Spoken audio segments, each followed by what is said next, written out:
Coucou tout le monde, aujourd'hui on se retrouve pour le book haul du mois de septembre. Je vais essayer de faire ça rapidement parce que bon, forcément c'est les vacances scolaires, donc il y a les enfants à côté. Si vous entendez des bruits de fond, je m'en excuse.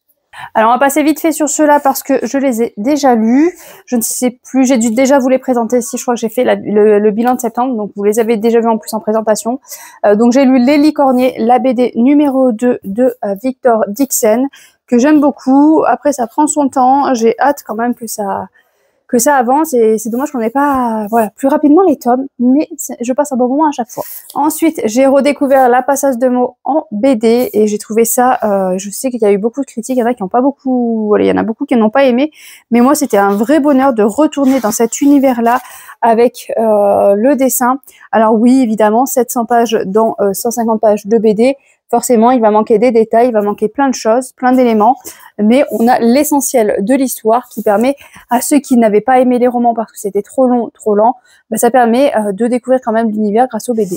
J'ai aussi eu en service presse et lu Merci l'épouvantail ou le triple miracle de Noël de Isabelle Ekei, que j'ai énormément aimé. J'ai adoré cette petite histoire. Un épouvantail qui vit dans un champ, qui va voir Zoé, toutes les petites filles avec moi s'appellent Zoé en ce moment, donc oui, c'est ça, qui va voir Zoé ne pas recevoir de cadeaux, elle va être toute triste. Puis on va suivre aussi Cloche qui vit dans les cartons, qui n'est pas très heureux, il manque d'amitié, et donc il va aller en forêt pour rencontrer les animaux, parce que forcément c'est plus facile d'avoir des amis animaux que humains, et donc il va se faire des amis animaux, il va rencontrer l'épouvantail et ils vont essayer de redonner le sourire à Zoé. C'est vraiment une très très belle petite histoire remplie de belles choses, de bons sentiments, de liens, d'amitié. Vraiment, foncez. Et puis pour Noël, parfait à offrir aux enfants. Et j'ai aussi lu Écho stellaire de David Brie, un joli bébé que j'ai adoré, que j'aurais pu dévorer si j'avais un mood de lecture un peu plus actif en ce moment. On est avec Noam qui va dans l'espace, qui est un super pilote et qui va chercher les chronos. Il prend énormément de risques parce que il a perdu, pour lui, il a tout perdu, la vie pour lui n'a plus d'intérêt, donc il prend énormément de risques à chaque fois, et petit à petit, il est de plus en plus malade, parce que malheureusement, les chronos rendent malade quand on est en contact avec eux. Il y a un seul dirigeant qui se remplit les poches, normalement c'était une planète qui devait leur redorer, tout le monde devait être heureux, ça devait aller mieux, sauf que il y en a un, comme d'habitude, qui a pris le pouvoir et qui dirige et qui est heureux, qui s'enrichit les poches, sauf qu'ils en ont marre, donc il va y avoir une rébellion et on va voir comment ça se passe. Vraiment une excellente lecture. Et après on a que du magnifique qui vont arriver. Alors tu vois, je suis pas prête de le lire parce que j'ai toujours pas lu le tome 1, mais ça me fait tellement envie cette trilogie. Donc c'est Angélion, le tome 3 de Justine Tiffen. Donc là vous comprendrez que je vais pas vous relire le résumé, le tome 3. Les deux autres sont pas aussi gros. Celui-là il est énorme, il est lourd et tout. Donc il y a 650 pages, plus de 650 pages. Il pèse son poids. Donc je vais pas vous refaire un résumé étant donné que c'est le tome 3, donc je vais pas relire derrière, mais j'ai entendu énormément de retours, j'ai entendu que de retours très très positifs sur cette saga, donc il va falloir vraiment que je m'y plonge. Regardez-moi ça, c'est trop beau. C'est trop beau. Donc à commander sur les éditions Plus Blanches et pas sur Amazon, sinon vous n'aurez pas cette couverture comme ça là. On continue, j'ai continué avec les suites de saga dont je n'ai pas lu le tome 1. Agence Perdido de Victor Dixon. Je n'ai pas lu le tome 1. A priori pour la période d'Halloween, ça peut être plutôt pas mal parce qu'on est avec des croque-mitaines. Je crois que c'est avec des croque-mitaines. Bon, voilà. Donc, il serait temps que je me plonge dedans. Je ne sais pas combien il y a de tomes. Par contre, je serais curieuse de savoir combien il va y en avoir. Et il y a Rita Perdido qui sort en BD, qui est dans l'univers aussi, mais je crois que c'est avant celui-ci, il me semble, avant la période d'Agence Perdido, me semble-t-il. J'ai craqué aussi sur les aventures d'Amina Al-Sarafi. Je mélange les lettres. Al-Sarafi. Non, Sirafi. On va y arriver. De Shannon Chakraborty aux éditions Sabran. Sabran, parce qu'il y en a qui disent Sabran, il y en a qui disent Sabran. Au final, je ne sais plus. Le livre est magnifique. J'ai failli craquer pendant qu'on était en vacances parce que il y avait encore le collector. Enfin, le collector, le rabat, quoi. Je pense que si on les trouve comme ça encore longtemps après, c'est qu'ils sont plus vraiment trop collector. Mais bon, voilà. Donc j'avais failli craquer et puis on avait fait beaucoup de dépenses, donc je l'avais reposé au final et j'ai pas pu m'en empêcher. Voilà, arrivé à la maison, il fallait que je le commande quand même parce que ça me tente trop. Encore une carte là. Là, normalement, on est avec Amina Al-Sarafi, j'y arrive pas, qui va bientôt partir à la retraite et malheureusement, on va l'embaucher pour une dernière mission et qui va peut-être pas voilà, qui va être assez compliqué.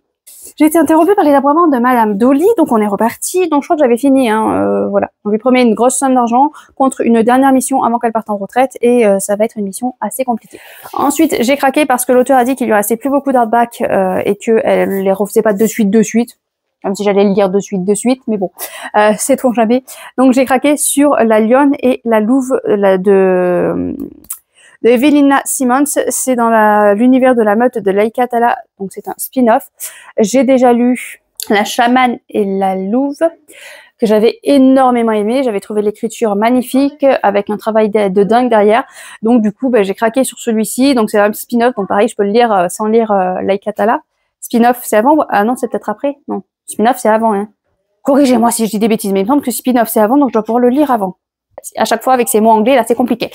Deux femmes que tout oppose, deux destins liés, deux cœurs écorchés. Logan a disparu. Le jour défile depuis qu'il est parti pour une mission d'espionnage auprès des sorcières. Quelque chose ne s'est pas passé comme prévu. Malgré son aversion pour elle, Alice est la seule humaine capable de s'infiltrer dans leur formation pour retrouver le lynx garou sexy qui fait douter son cœur indécis. Dans un manoir anglais plein de mystères, au milieu de ses ennemis, elle devra suivre leur enseignement sans échouer ni se faire démasquer. Je n'ai pas plus d'infos, du coup, donc n'hésitez pas à me le dire, voilà, si je peux le lire avant Laïka Tala, vu que c'est un spin-off. Allez, et le petit dernier, oui, ça va, j'ai été assez raisonnable quand même pour une fois. Le petit dernier, c'est Les Brumes de Glenn Hollow de S.A. Yarman aux éditions Hurlevent. Alors, vous voyez, les éditions Hurlevent ont fait un nouveau travail, c'est qu'ils ont rajouté une jaquette, mais on peut le mettre dans la bibliothèque. C'est le même dos que les autres. Et ça c'est génial. Par contre, ça, c'est génial qu'ils aient gardé le dos. Parce que moi, ce que je mets, voilà, quand je mets dans la bibliothèque, on voit le dos.